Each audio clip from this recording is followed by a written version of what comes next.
we connected to founder's inbox. He was maintaining it for like 18 years since he started the company. All the sales were going through that email.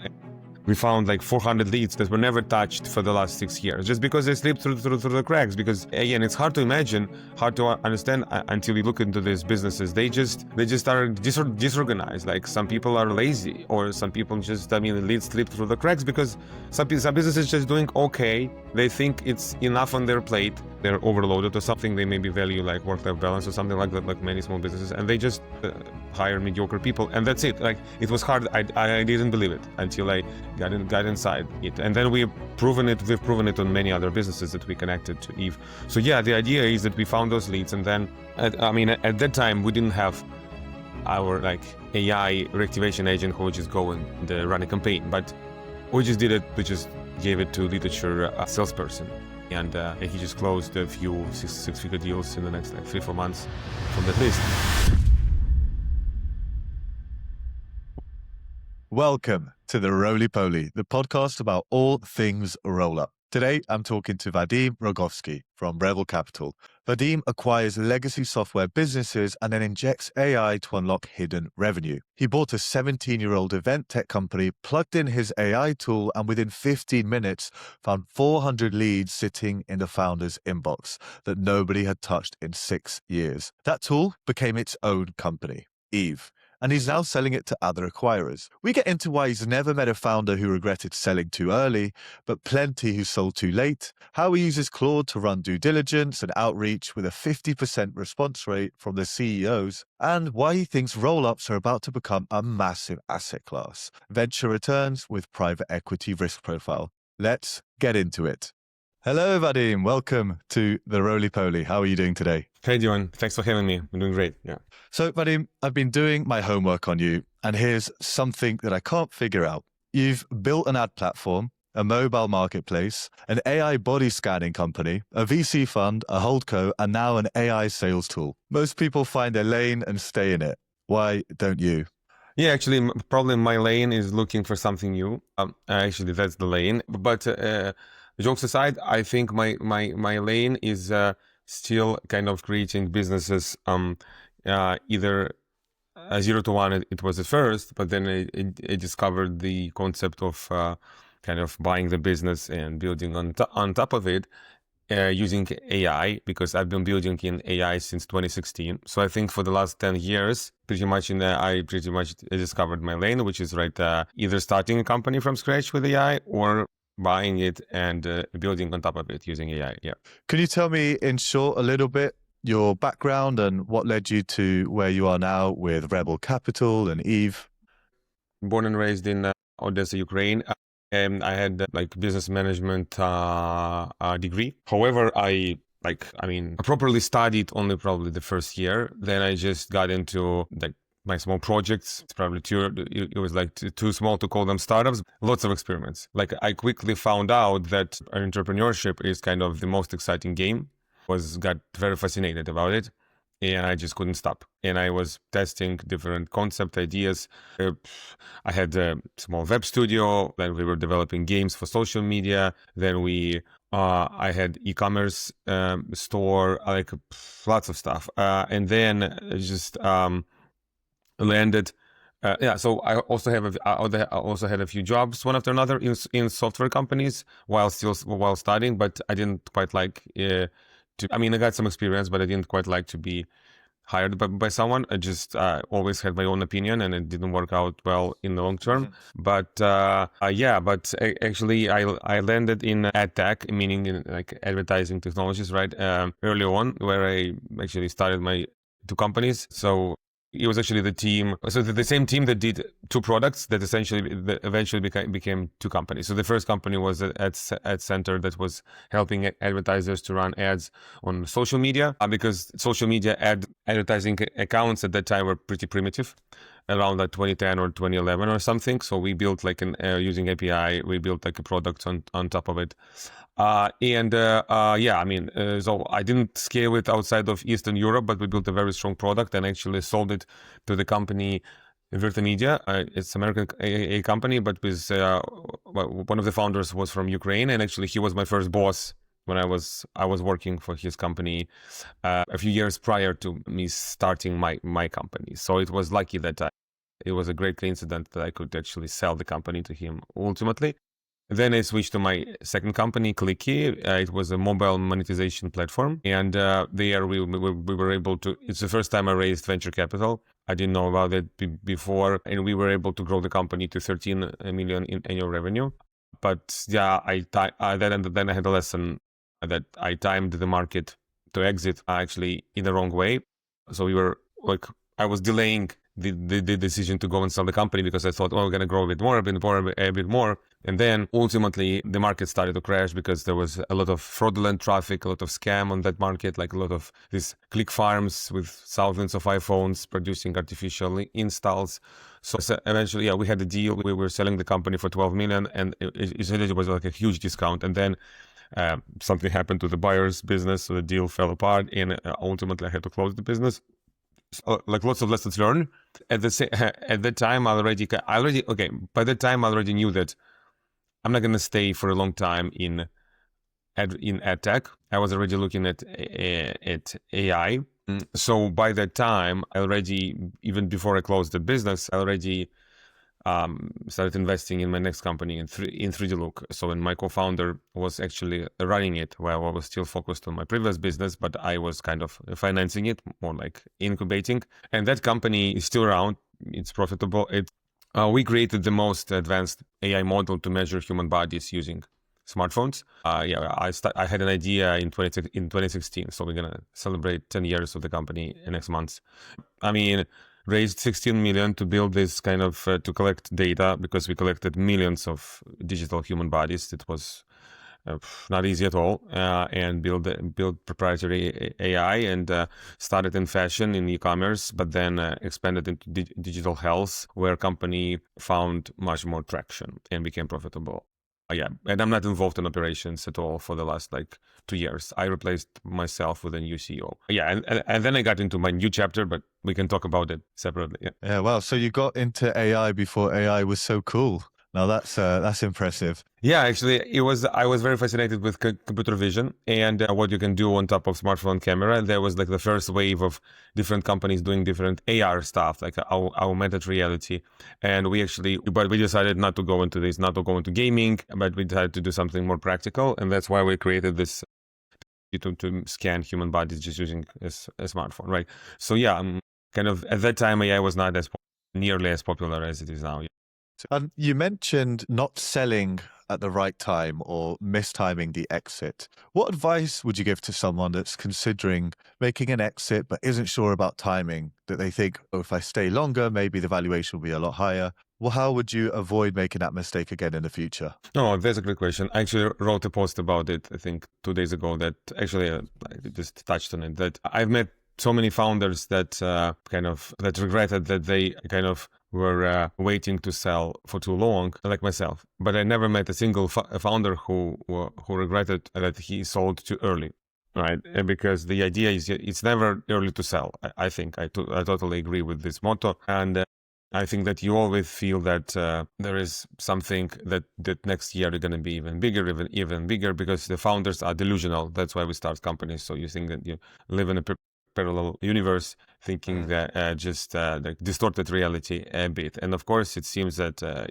grass is gonna be greener every year, but not always it happens. So yeah, so that's why I think in my case, I should have started to sell the company maybe 12 months earlier. It would change a lot of things. But it was my first experience like that when I wanted to sell the business, because my first exit was more like a product.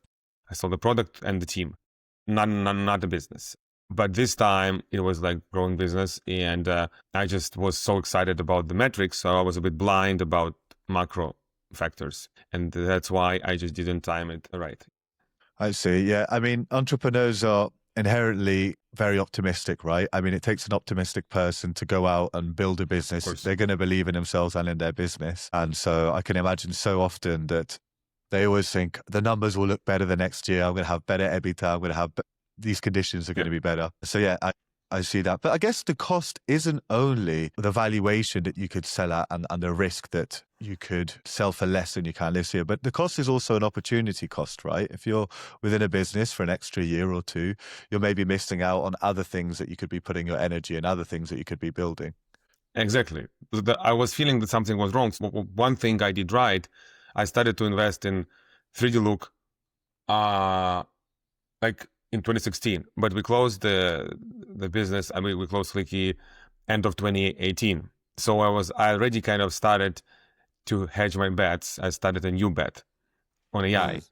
So that thing was right, but the exit timing was wrong. But at least by the time we had to close that business, 3D Look was already kind of, we developed the technology and we were kind of ready for to get some commercial traction. Yeah. Yeah, I noticed on the timelines of some of the businesses that you've worked on, they overlap with each other. You seem to do sometimes ventures in parallel. Yeah. Is that deliberate? I think so. I think at some point of time after like doing businesses for like, I don't know, like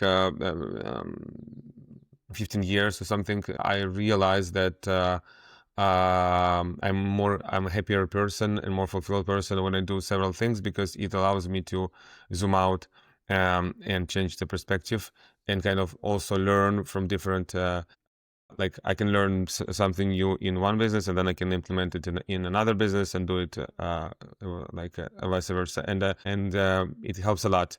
But of course, when I start something new, I need to focus on it exclusively for the first period of time, of course. But then I think one of my kind of I would say one of my strengths now is that I can find and build strong teams, because I had opportunity to work with some strong people in my previous companies, and I can tap into that pool, into my network. So that's why I think that now it's just, I probably couldn't do it before. I had to do only one thing because I was micromanaging a lot.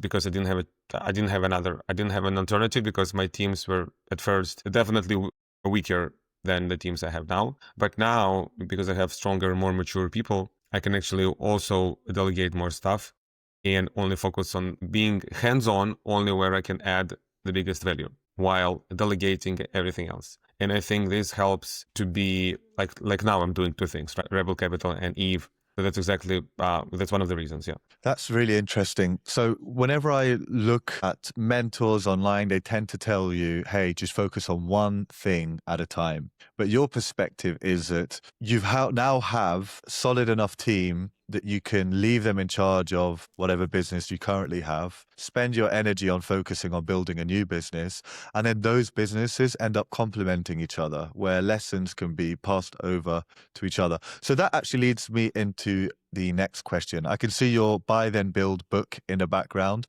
What inspired you to create Rebel Capital, and what is Rebel Capital? Great question. Yeah, actually, I had to basically recreate, kind of, how to say, do a factory reset after I left my previous company, 3D Look. After running it for 8 years, I kind of felt that personally I've hit the ceiling, because the company turned into more like a software company that was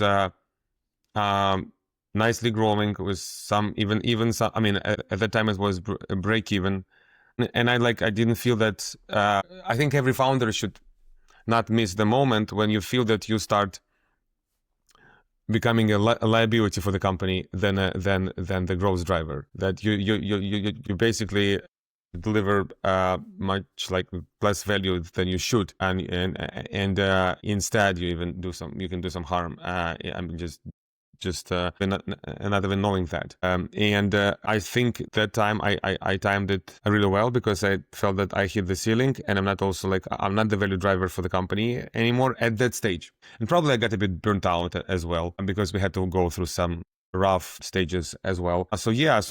And I replaced myself with a CEO from inside the company, and she's doing really well now. And I started to, and at the time I also was, so with my friend, we launched the fund, Geek Ventures, the first fund, and then we kind of finished investing. We were finishing investing from that fund, and I realized that kind of passive investing, not really for me at that stage. It was a great experience, but not really. I'm still more like an operator. I think that just cash as an investment is just a commodity, and I can give much more than just cash, right? And but so I was looking for a model to apply this. And I think this, but I had to go through some spiritual journey, etc., to kind of reconnect with myself, right? That's how I ended up finding this model like 2 years ago, entrepreneurship through acquisition, because one of the reasons what I wanted to change, I wanted to stop being like the founder running only one company and exclusively attached to one company, meaning that usually if you're a founder and you're running a company, success of the company means your success, failure of the company means your failure, right? And I just realized that because that I need to kind of go to the next stage, meaning like start building a portfolio and treat all my companies as just a portfolio, right? Because if you just play this game and you run one company at a time and it is a startup, the odds are not very high. And I wanted, and suddenly about that, it's about the fact that I just wanted to maximize the outcome. And also it's just very exciting because I usually have multiple ideas, and I just didn't want to attach to one thing for 10 years, for the next 10 years, right? And also like being attached to it personally. So I decided to flip this, and I found this model entrepreneurship through acquisition. And yeah, and I at that time I actually met Hannah, who became my business partner here and good friend, because she was also like she was a investment banker, and then she was a VC, and she also came up with the same conclusion about venture investing, that it's just a commodity if you don't add some meaningful value on top of it. And she was very excited about the model as well. So we started just looking at different companies together, like exactly 2 years ago. And then we started Rebel Capital officially, which is like a holding company that is looking for a legacy software plus service businesses. Like, I mean, like big businesses was blended business models, but obviously it was software as a core component. And fragmented markets, and acquire them, and then apply our experience in AI and obviously enterprise go-to-market to transform them, to grow them, and then do it again and again. And we're also exploring some roll-up ideas now as well. And how would you transform them? Can you give me some examples? Yeah, I mean, like, so we acquired our first company, Literature. It's like an event infrastructure business that helps other companies to run in-person events, trade shows, and business conferences. We acquired it exactly a year ago, and from an owner who wanted to retire after running the company for 18 years. It's a pretty typical situation. And at first we do some basic things like private equity playbook. You can always apply, like you get rid of people doing operations in the US because it doesn't make any sense, and you replace them with your kind of shared pool of. So we have like a shared team. That we basically does operations for my several businesses. It's like in several European countries and in Ukraine. We basically just switched it to kind of that team. And, we obviously keep engineering team. The founder of the company still acts as an advisor. So we definitely, first of all, we respect the legacy, and we want to make sure that a founder is still in some way involved, but not as a CEO, but more like as an advisor, but still kind of has some incentive, which everyone wants, which is very aligned with the founders that we speak with. But usually they just don't have the courage, and just, I don't know why, but they don't kind of do these measures that we do. And I also when I'm a founder myself, I know that you have emotional attachment to your teams and everything else. It's just very hard. I know it, but when we come from the outside, of course, we don't have this emotional attachment. We just look at numbers. And of course, it's much easier for us. So that's because I've been on both sides of the table, so I perfectly understand, right?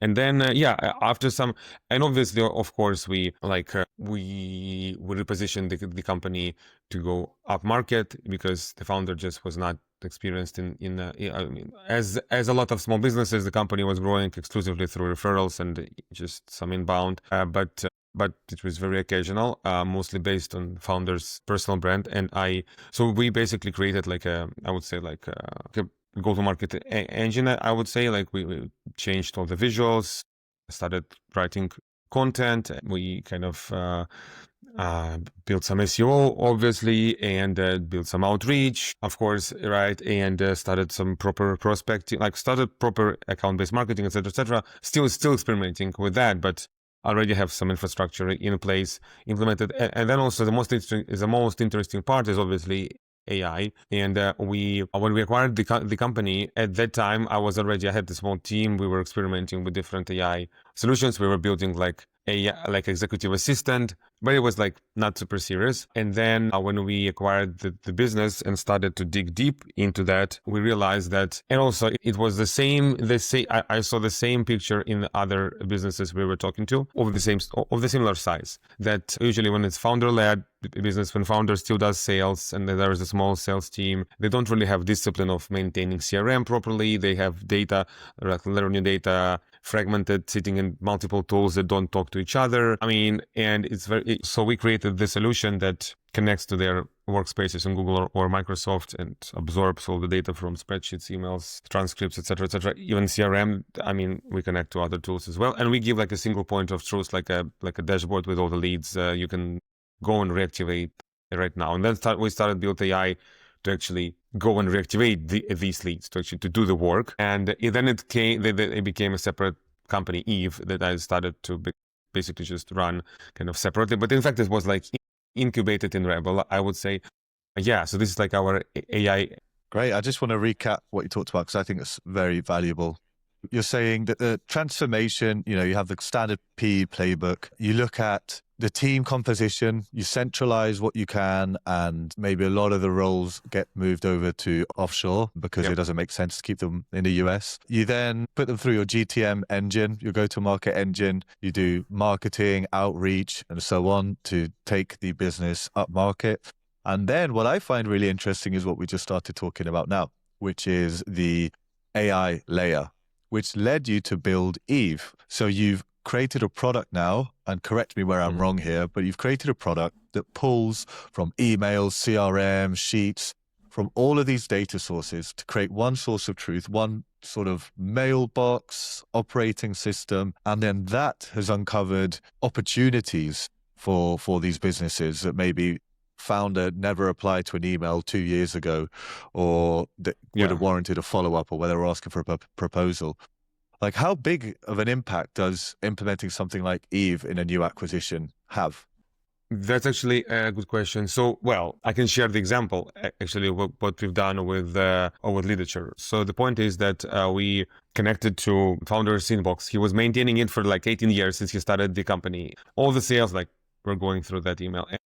We found like 400 leads that were never touched for the last 6 years, just because they slipped through the cracks. Because again, it's hard to imagine, hard to understand until you look into these businesses. They just are disorganized. Like some people are lazy, or some people the leads slip through the cracks because some businesses just doing okay. They think it's enough on their plate. They think they're overloaded or something. They maybe value like work-life balance or something like that, like many small businesses. And they just sometimes hire mediocre people, and that's it. Like, it was hard. I didn't believe it until I got inside it. And then we've proven it on many other businesses that we connected to Eve. So yeah, the idea is that we found those leads. And then, at that time, we didn't have our like AI reactivation agent who would just go and run a campaign. But we just did it. We just gave it to literature salesperson, and he just closed a few six-figure deals in the next like 3-4 months from that list. So yeah, it's pretty big impact. And now we have a few more case studies. For example, with one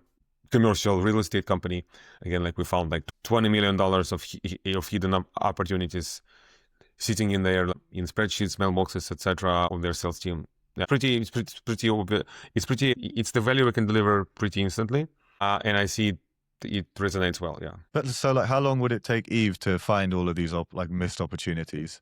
Well, it depends on the volume of data, but usually, it's pretty efficient. I would say like 15-20 minutes on the average. Yeah. So imagine that you acquire a business, and then within the first day, you're able to find 400 leads that have been missed. Obviously, it depends on each business how many leads you find, but you've instantly created more value just from being in there in 15 minutes. It's pretty remarkable. Yeah, of course, like you find these leads, but then you need to close them, right? But at first, of course, when you find them and you find the right context, it's not just you get a email of a person, a name, and that's it. No, of course, Eve provides all the context, all the basically the history, like what was happening, why the lead got called, etc., etc., etc., and then you have all the all the context to go after this lead. Yeah. Yeah. And Eve isn't specifically for roll-ups, is it? This is for any sort of type of business, but you think that there's a special use case here for roll-ups? Yeah, I mean, like the idea was to basically create like a revenue operating system that's going to run revenue operations and an entire back office for B2B service businesses or like businesses with service component, because it's usually like when it's high touch service component with a high check, with a big check, it means that there's a long sales cycle, and that's where Eve can help most. But yeah, I mean, but ultimately I started to talk to some to people running portfolios of multiple companies, running cold costs and roll-ups, and I realized that for them we can bring even more value, because it's not only on the operating company level, it can also be on the holdco level. On operating company level, they just can first of all get great revenue visibility, and secondly improve the conversion, basically can close more revenue from existing leads. But on a holdco level, they can also get the same visibility across multiple businesses. Plus we also recently developed another kind of AI employee, which is like more like a project manager, because for service businesses, when you close a deal, it becomes a project, and then when you finish the project already, then it becomes a deal again, because you need to go and sell them another, like something else, right? And that's why this is we created like a end-to-end loop.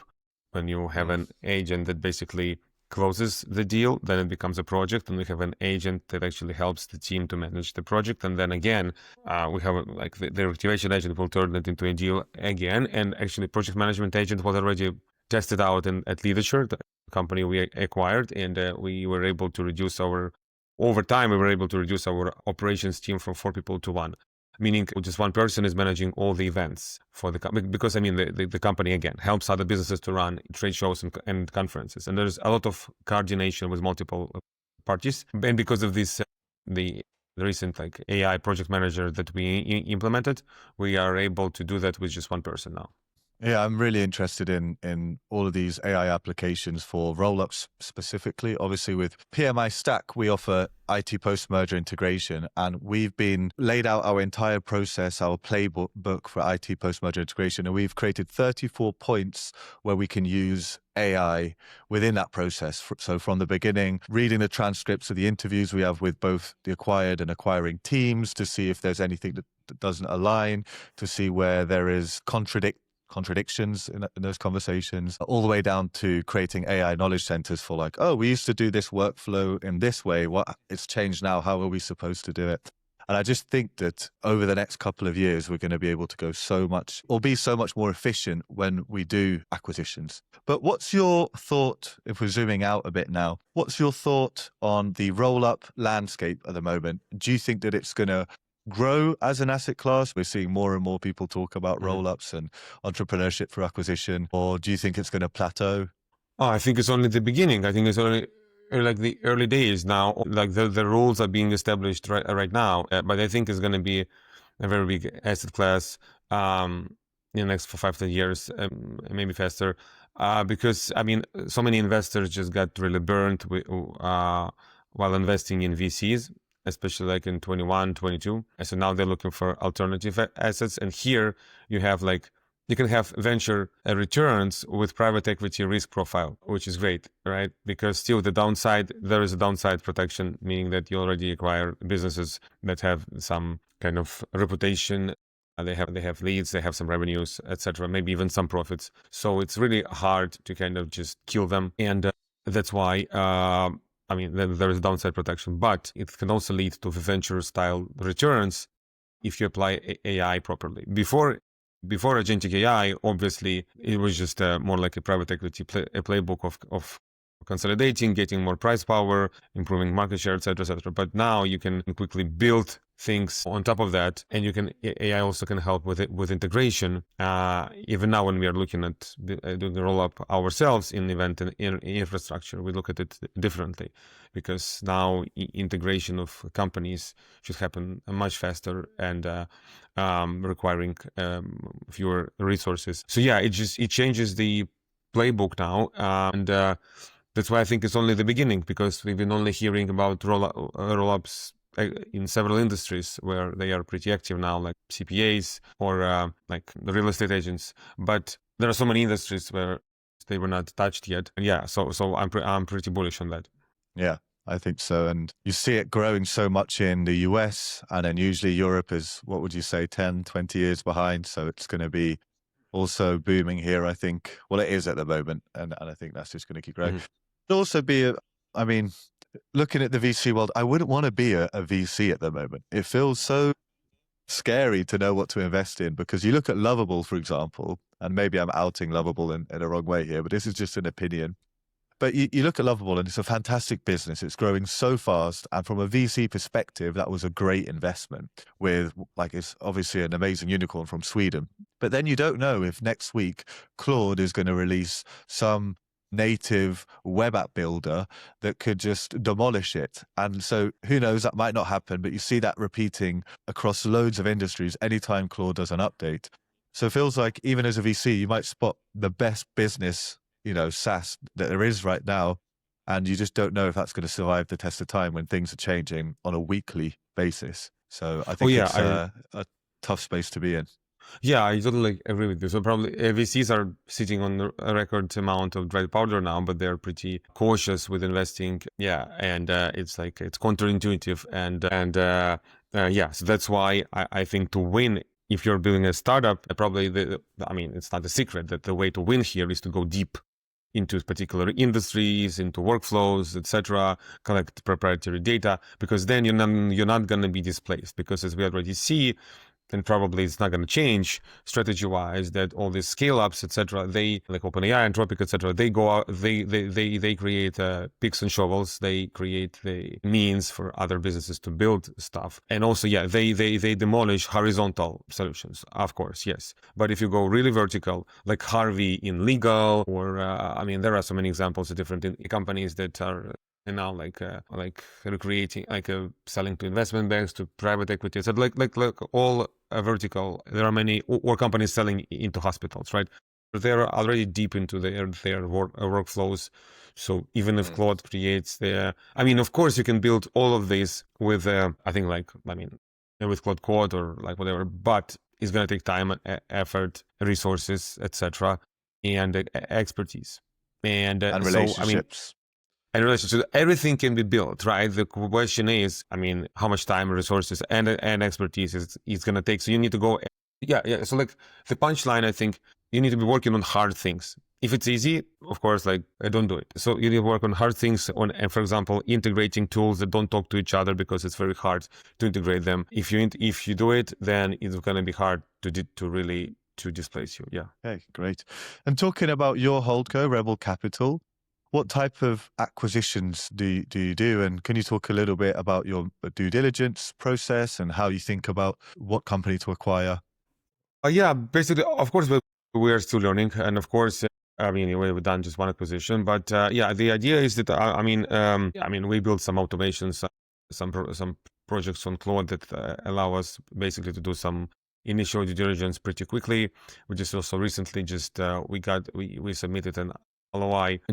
We didn't hire a lawyer to do that, because I think like at pre-LOI stage, now you don't need a lawyer, right? Which is, okay, unless it's a huge business, right? I'm talking about SMB acquisitions, okay, right? If it's an SMB acquisition, why do we need to pay a lawyer at the pre-LOI stage? Of course, after LOI is signed, then you need some kind of second opinion, and you need person to help you with judgment. Of course, judgment is not what AI can do really well yet. But on the post-LOI stage, of course, it's a different conversation, because then you can secure capital and you can already kind of be in a different position. So like AI helps a lot, obviously, because now we just feed entire data room into our specific project on Claude, and we kind of we get the scorecard that we built, and we just see this course and we see, then we can have like a first impression. So we're looking for, now we are pretty actively looking for companies in event infrastructure space where we already acquired the company, and we want to just maybe go after a few bigger targets that and then we kind of merge them into a platform, into a roll-up to build like a strong mid-market end-to-end platform to serve in-person events. That's the idea. Obviously AI helps a lot to find targets, to reach out to them, etc., etc. So we don't use any partners to kind of help us with the outreach, etc. It's just I personally do the outreach, but of course AI helps with all the homework, and the conversion rates are great because again I do it personally. It looks genuine. Like every second CEO I reach out to responds to me. That's So that's how we do it now. Yeah. Okay, I want to ask you about your plan with the roll-up that you're doing. But first, could you tell me exactly how the AI helps you in this outreach process? Because I know this is a really big pain point for a lot of either aspirational acquirers or acquirers. So how do you get AI to help you with this outreach to founders or CEOs? Yeah, for example, there are I found some pretty credible market map of event technology companies, around 200 companies. And then, of course, AI helps you to find, first of all, filter them because we run them through our own knowledge base. And then we identified maybe 20 targets we want to talk to, and then obviously AI learned everything about them and created personalized like LinkedIn connection requests. Then I usually could just go and do it and send it myself, but sometimes when you have time, Claude went on and actually connected with people on my behalf. Yeah, so on LinkedIn it works really well. And then obviously after we talk to them, all the transcripts go through Granola, go to our knowledge base on Claude, and obviously then it updates. So and all of this, all the transcripts, all the internal knowledge, external knowledge, all this is considered when we kind of get the final report from AI, and it's updated every time we have a new conversation, get a new email with some data, etc., etc. So it's never basically like updating like 24/7 as soon as we get new data points. Yeah, so that's like just an example. Yeah. Okay, great. No, thank you for that. Really, really helpful. When it comes to now, you've mentioned you're sort of doing a roll-up play, right? With Leaderture being, I don't know if you're calling that the platform company, but that's the first company you've acquired in this event space. And the plan is to make a few more acquisitions and then integrate them together. Yep. Like, how are you thinking about integration? Are you going to do it from the second acquisition straight away, or are you going to wait until you have a portfolio and then integrate them all together? Oh, that's a good question. We probably will. The idea is now we're looking for a platform company because of Leadershare is more like a point solution. They have several kind of strong offerings, but we're looking like we think that we need another company as a platform one. So and obviously, probably the idea is as soon as we find a platform company to integrate them together, and then to integrate companies just one by one. So because previously we thought, okay, we're gonna maybe acquire two companies and merge them with Leaderture, but it raises the complexity, raises the risk. Of course, it sounds great, but because you can faster get to a platform and etc. But it just raises complexity so much that we decided just to go one by one until we get more experience. I see. Okay, that's we had someone else, Sam Turner, on the podcast a few episodes ago, and he had sort of a similar journey of initially it was less risky to just acquire them and keep them decentralized, but then after a certain number of acquisitions, he felt that it became more risky to keep them separate because you can't standardize processes, centralize team members, and so it's sort of this like tipping point of where the risk changes side. So it makes sense to how you're explaining it, to wait until you have more experience and more acquisitions under the belt. I have one last question now. Who do you think is doing interesting work in the roll-up or buy and build space right now? Someone you'd want to hear from on a podcast like this? Well, I do admire what the guys at Dwelly do. If you haven't spoken to Dan, probably should, because they of course, and especially it's in the UK, not even in the US. It's probably just one. Secondly, Definitely, I like what Enduring Ventures are doing and Sieva Kaczynski in the US, but they're not roll up. They are more like a different example, horizontal holdco, very agnostic. But I was looking at them as an example previously, but then we saw an opportunity to build a roll up in event in infrastructure. But these two guys definitely, I mean, they could be examples. Okay, great. Thank you for that. And Vadim, thank you so much for joining the RolyPoly. I hope you enjoyed it, and I'll see you next time. Thanks, Dylan.